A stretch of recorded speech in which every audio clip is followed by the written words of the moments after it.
नमस्कार दोस्तों, स्वागत है आपका हमारे YouTube channel the infinite show में। आज सुनिए मुंशी प्रेमचंद जी के द्वारा लिखी हुई कहानी नसीहतों का दफ्तर। बाबू अक्षय कुमार पटना के एक वकील थे और बड़े वकीलों में समझे जाते थे, यानी राय बहादुरी के करीब पहुंच चुके थे। जैसा कि अक्सर बड़े आदमियों के बारे में मशहूर है, इन बाबू साहब का लड़कपन भी गरीबी में बीता था। माँ बाप अब अपने शैतान लड़कों को डांटते डपटते तो बाबू अक्षय कुमार का नाम मिसाल के तौर पर पेश किया जाता था। अक्षय बाबू को देखो, आज दरवाजे पर हाथी झूमता है, कल पढ़ने को तेल नहीं मयस्सर होता था। पुआल जलाकर उसकी आंच में पड़ते, सड़कों की लालटेनों की रोशनी में सबको याद करते। विद्या इसी तरह आती है। कोई कोई कल्पनाशील व्यक्ति इस बात के भी साक्षी थे कि उन्होंने अक्षय बाबू को जुगनू की रोशनी में पढ़ते देखा है। जुगनू की दमक या पुआल की आंच में स्थायी प्रकाश हो सकता है, इसका फैसला सुनने वालों की अक्ल पर था। कहने का आशय यह है कि अक्षय कुमार का बचपन का जमाना बहुत ईर्ष्या करने योग्य न था और न वकालत का जमाना खुशनसीबियों की वह बाढ़ अपने साथ लाया जिसकी उम्मीद थी। बाढ़ का जिक्र ही क्या, बरसों तक अकाल की सूरत थी। यह आशा की सियाह गाउन कामधेनु साबित होगा और दुनिया की सारी नेमतें उसके सामने हाथ बांधे खड़ी रहेंगी। झूठ निकली, काला गाउन काले नसीब को रोशन न कर सका। अच्छे दिनों के इंतजार में बहुत दिन गुजर गए और आखिरकार जब अच्छे दिन आए तब गार्डन पार्टियों में शरीक होने की दावतें आने लगी। जब वह आम जलसों में सभापति की कुर्सी पर शोभायमान होने लगे तो जवानी विदा हो चुकी थी और बालों को खिजाब की जरूरत महसूस होने लगी थी। खासकर इस कारण से कि सुंदर और हसमुख हेमवती की खातिरदारी जरूरी थी, जिसके शुभ आगमन ने बाबू अक्षय कुमार के जीवन की अंतिम आकांक्षा को पूरा कर दिया था। जिस तरह दानशीलता मनुष्य के दुर्गुणों को छुपा देती है, उसी तरह कृपणता उसके सद्गुणों पर पर्दा डाल देती है। कंजूस आदमी के दुश्मन सब होते हैं, दोस्त कोई नहीं होता। हर व्यक्ति को उससे नफरत होती है। वह गरीब किसी को नुकसान नहीं पहुंचाता। आमतौर पर वह बहुत ही शांति प्रिय, गंभीर और सबसे मिलजुल कर रहने वाला और स्वाभिमानी व्यक्ति होता है। मगर कंजूसी काला रंग है जिस पर कोई दूसरा रंग चाहे कितना ही चटक क्यों ना हो नहीं चढ़ सकता। बाबू अक्षय कुमार भी कंजूस मशहूर थे। हालांकि जैसा कायदा है, यह उपाधि उन्हें ईर्ष्या के दरबार से प्राप्त हुई थी। जो व्यक्ति कंजूस कहा जाता हो, समझ लो वह बहुत ही भाग्यशाली है और उससे डाह करने वाले बहुत हैं। अगर बाबू अक्षय कुमार कौड़ियों को दांत से पकड़ते थे तो किसी का क्या नुकसान था। अगर उनका मकान बहुत ठाट बाट से नहीं सजा हुआ था, अगर उनके यहाँ मुफ्तखोर ऊँघने वाले नौकरों की फौज नहीं थी, अगर वह दो घोड़ों की फिटन पर कचहरी नहीं जाया करते थे, तो किस बात का नुकसान था। उनकी जीवन का वसूल था कि कौड़ियों की तुम फिक्र रखो, रुपए अपने आप फिक्र कर लेंगे। और इस सुनहरे वसूल का कठोरता से पालन करने का उन्हें पूरा अधिकार था। इन्हीं कौड़ियों पर जवानी की बहारें और दिल की उमंगें न्यौछावर की थी। आंखों की रोशनी और सेहत सबसे बड़ी नेमत इन्हीं कौड़ियों पर चढ़ाती थी। उन्हें दांतों से पकड़ते थे तो बहुत अच्छा करते थे, पलकों से उठाना चाहिए था। लेकिन सुंदर हसमुख हेमवती का स्वभाव इसके बिल्कुल उल्टा था। अपनी दूसरी बहन की तरह वह भी सुख सुविधा पर जान देती थी और गो बाबू अक्षय कुमार ऐसे नादान और रूखे सूखे नहीं थे कि उसकी कद्र करने के काबिल कमजोरियों की कद्र न करते। नहीं, वह सिगार और सजावट की चीज़ों को देखकर कभी कभी खुश होने की कोशिश भी करते थे।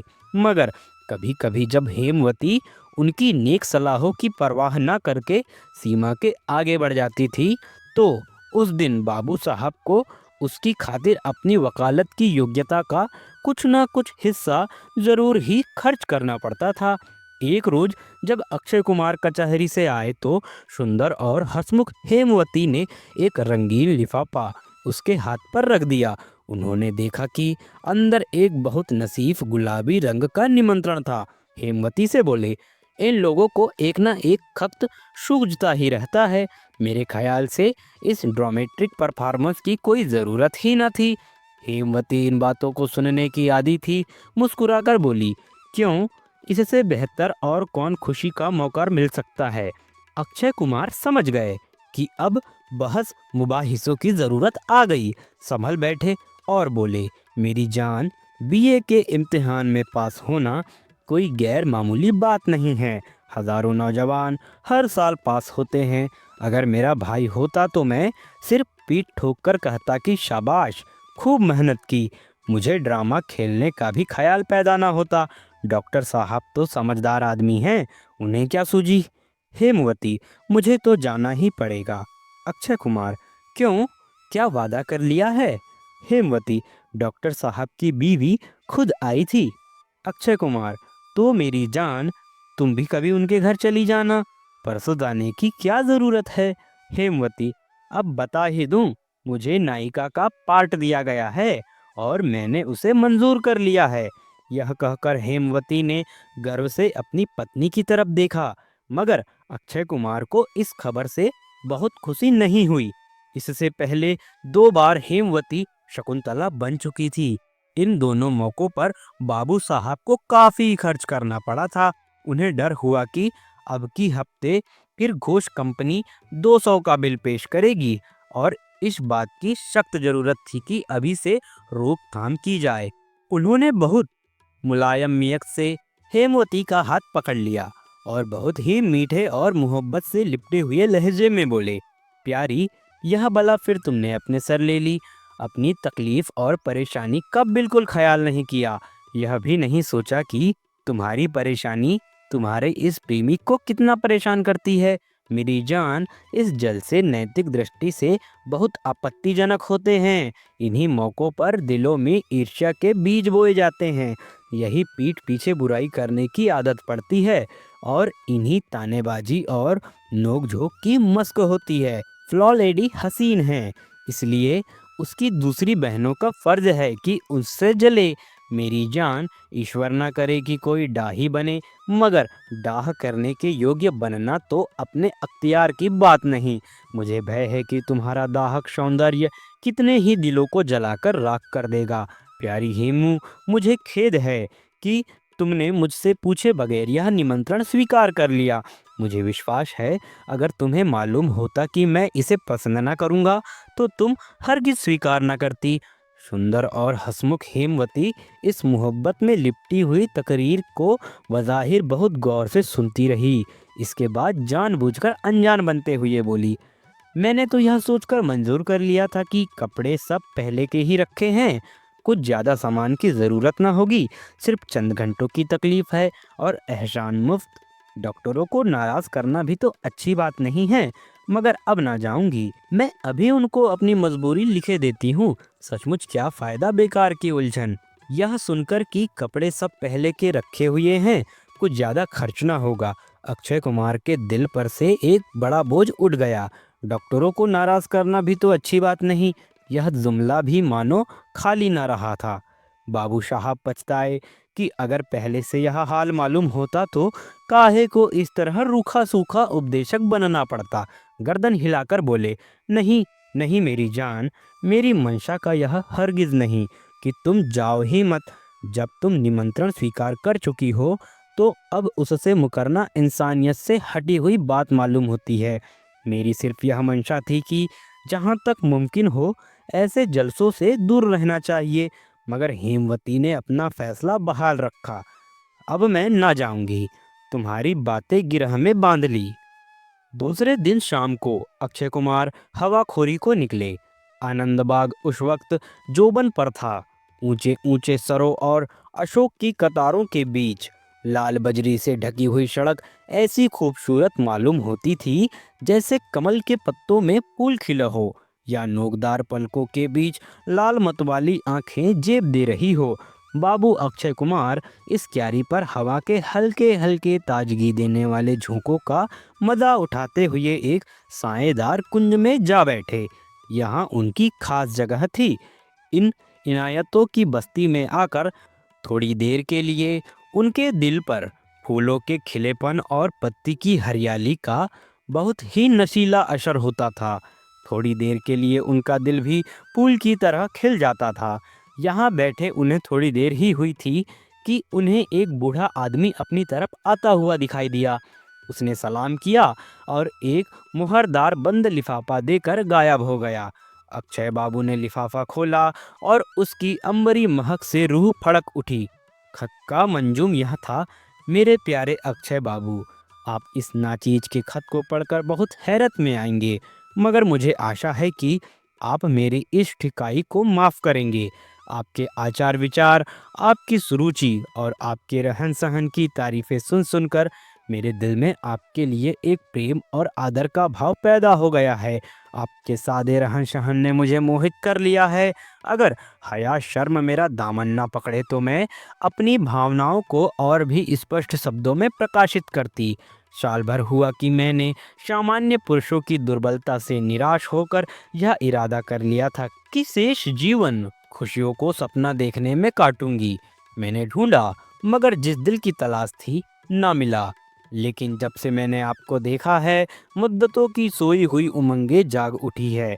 आपके चेहरे पर सुंदरता और जवानी की रोशनी ना सही मगर कल्पना की झलक मौजूद है, जिसकी मेरी निगाह में ज़्यादा इज्जत है। हालांकि मेरा ख्याल है कि अगर आपको अपने बहिरंग की चिंता होती तो शायद मेरे अस्तित्व का दुर्बल अंश ज़्यादा प्रसन्न होता, मगर मैं रूप की भूखी नहीं हूँ। मुझे एक सच्चे प्रदर्शन से मुक्त, सीने में दिल रखने वाले इंसान की चाह है और मैंने उसे पा लिया। मैंने एक चतुर पनडुब्बी की तरह समुंदर की तह में बैठकर उस रत्न को ढूंढ निकाला है। मेरी आपसे केवल यह प्रार्थना है कि आप कल रात को डॉक्टर किचलू के मकान पर तशरीफ़ लाएं। मैं आपका बहुत एहसान मानूंगी। वहाँ एक हरे कपड़े पहने स्त्री अशोकों के कुंज के आपके लिए आंखें बिछाए बैठी नजर आएगी। इस खत को अक्षय कुमार ने दोबारा पढ़ा। इसका उनके दिल पर क्या असर हुआ, यह बयान करने की ज़रूरत नहीं। वह ऋषियों नहीं थे। हालांकि ऐसे नाजुक मौके पर ऋषियों का फिसल जाना भी असंभव नहीं। उन्हें एक नशा सा महसूस होने लगा। ज़रूर इस परी ने मुझे यहाँ बैठे देखा होगा। मैंने आज कई दिनों के बाद आईना भी नहीं देखा, जाने चेहरे की क्या कैफियत हो रही है। इस ख्याल से बेचैन होकर वह दौड़े हुए एक हौज पर गए। उनके साफ पानी में अपनी सूरत देखे, मगर संतोष ना हुआ। बहुत तेजी से कदम बढ़ाते हुए मकान की तरफ चले और जाते ही आईने पर निगाह दौड़ाई।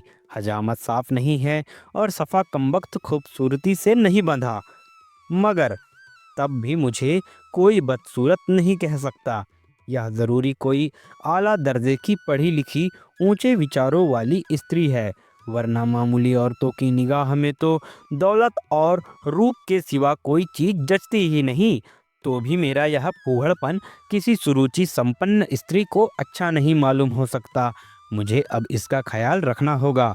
आज मेरे भाग्य जागे हैं। बहुत मुद्दत के बाद मेरी कद्र करने वाला एक सच्चा जौहरी नज़र आया है। भारतीय स्त्रियां शर्म और हया की पुतली होती हैं। जब तक कि अपने दिल की हलचलों से मजबूर ना हो जाएं, वह ऐसे खत लिखने को साहस नहीं सकती। इन्हीं ख्यालों में बाबू अक्षय कुमार ने रात काटी। पलक तक नहीं झपकी। दूसरे दिन सुबह 10 बजे तक बाबू अक्षय कुमार ने शहर की सारी फैशनेबल दुकानों की सैर की। दुकानदार हैरत में थे। आज बाबू साहब यहाँ कैसे भूल पड़े? कभी भूलकर भी ना झांकते थे। यहाँ काया पलट क्यों कर हुई? गरज आज उन्होंने बड़ी बेदर्दी से रुपया खर्च किया और जब घर की ओर चले तो फिटन पर बैठने की जगह न थी। हेमवती ने उनके माथे पर से पसीना साफ करके पूछा, आज सवेरे से कहाँ गायब हो गए? अक्षय कुमार ने चेहरे को जरा सा गंभीर बनाकर जवाब दिया, आज जिगर में कुछ दर्द था, डॉक्टर चड्डा के पास गया था। हेमवती के सुंदर हंसते हुए चेहरे पर मुस्कुराहट सी आ गई। बोली, तुमने मुझसे बिल्कुल जिक्र नहीं किया। जिगर का दर्द भयानक मर्ज है अक्षय कुमार। डॉक्टर साहब ने कहा कोई डरने की बात नहीं। हेमवती, इसकी दवा डॉक्टर किचलू के यहाँ बहुत अच्छी मिलती है। मालूम नहीं डॉक्टर चड्डा मर्ज की तह तक पहुँचे भी या नहीं।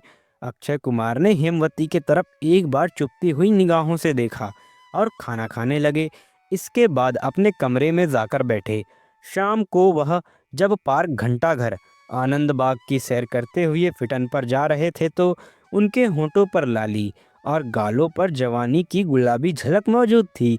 तो भी प्रकृति के अन्याय पर जिसने उन्हें रूप की संपदा से वंचित रखा था, उन्हें आज जितना गुस्सा आया शायद और पहले कभी न आया हो। आज वह पतली नाक के बदले अपनी खूबसूरत गाउन और डिप्लोमा सब तक देने के लिए तैयार थे। डॉक्टर साहब किचलू का खूबसूरत लताओं से सजा हुआ बंगला रात के वक्त दिन का समा दिखा रहा था। फाटक के खंबे, बरामदे की मेहराबें, सरों के पेड़ों की कतारें सब बिजली के खंभल्पों से जगमगा रही थी। इंसान की बिजली की कारीगरी अपना रंगारंग जादू दिखा रही थी। दरवाजे पर शुभागमन का बंधनवार, पेड़ों पर रंग बिरंगे पक्षी, लताओं में खिले हुए फूल, यह सब इसी रोशनी के जलवे हैं। इसी सुहानी रोशनी में शहर के रईस इठलाते फिर रहे हैं। अभी नाटक शुरू करने में कुछ देर है, मगर उत्कंठा लोगों को अधीर करने पर लगी हुई है। डॉक्टर किचलू दरवाजों पर खड़े मेहमानों का स्वागत कर रहे हैं। 8 बजे होंगे कि बाबू अक्षय कुमार बड़ी आन बान के साथ अपनी फिटन से उतरे। डॉक्टर साहब चौंक पड़े। आज यह गूलर में कैसे फूल लग गए। उन्होंने बड़े उत्साह से आगे बढ़कर बाबू साहब का स्वागत किया और सर से पांव तक उन्हें गौर से देखा।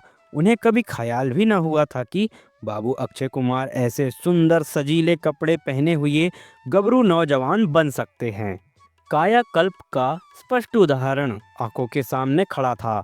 अक्षय बाबू को देखते ही इधर उधर के लोग आकर उनके चारों ओर जमा हो गए। हर शख्स हैरत की दृष्टि से एक दूसरे का मुंह ताकता था।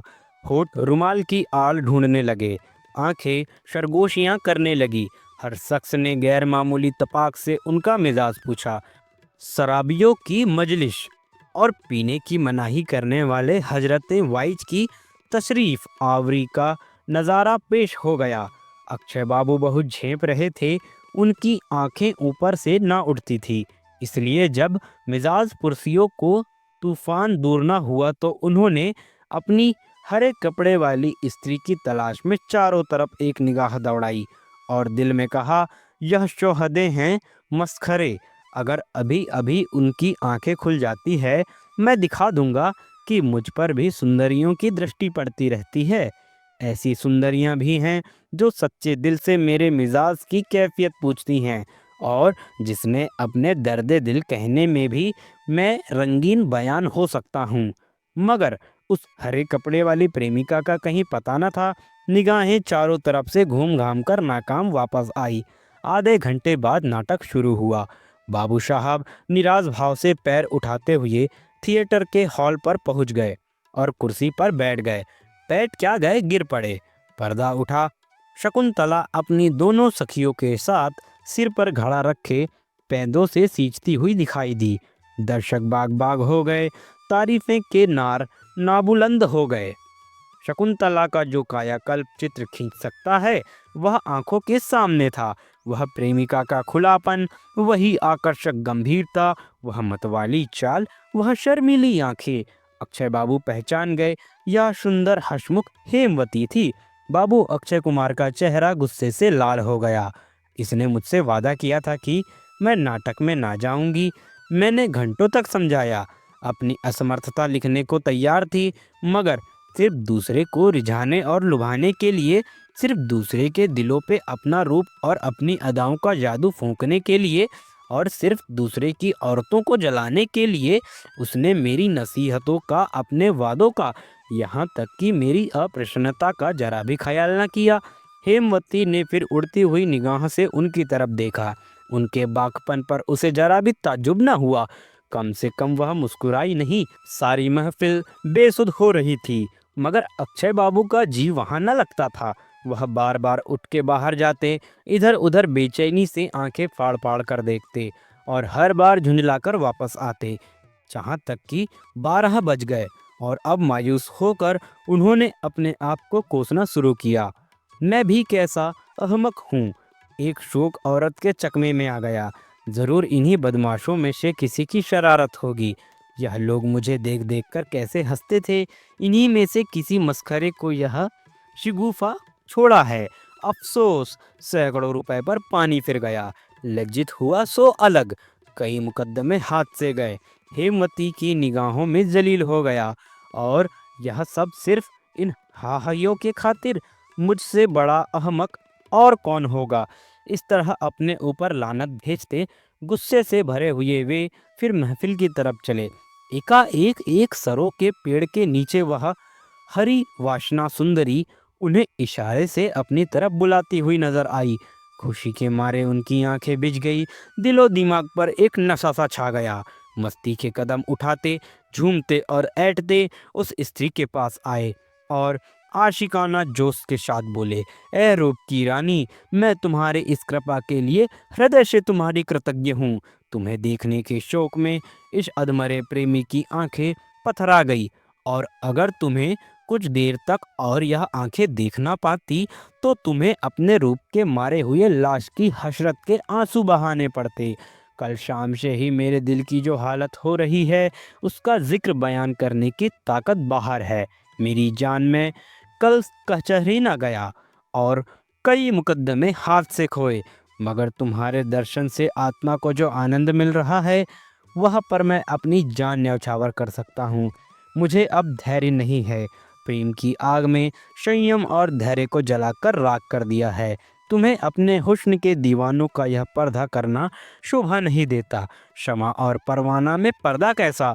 रूप की खान और ए सौंदर्य की आत्मा, तेरी मोहब्बत भरी बातों ने मेरे दिल में आरजुओं का तूफान पैदा कर दिया है। अब यह दिल तुम्हारे ऊपर न्यौछावर है और यह जान तुम्हारे चरणों पर अर्पित है। यह कहते हुए बाबू अक्षय कुमार ने आशिकों जैसी ठिठाई से आगे बढ़कर उस हरित वासना सुंदरी का घूंघट उठा दिया और हेमवती को मुस्कुराते देखकर बेअख्तियार मुंह से निकला, अरे। और फिर कुछ मुंह से ना निकला। ऐसा मालूम हुआ कि जैसे आंखों के सामने से पर्दा हट गया। बोले, यह सब तुम्हारी शरारत थी।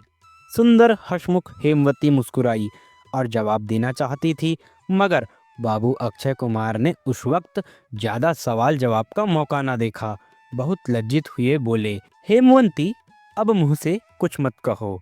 तुम जीत गई, मैं हार गया। यह हार कभी न भूलूंगा। तो दोस्तों, यह थी कहानी मुंशी प्रेमचंद जी के द्वारा लिखी हुई। सभी सुनने वालों से आग्रह है, हमारे वीडियोस को सब्सक्राइब जरूर करें, हमारे वीडियोस को लाइक करें, अपने दोस्तों के साथ साझा जरूर करें। हर दिन मिलेंगे नए दिन नई कहानियों के साथ। हमें दीजिए इजाज़त। नमस्कार।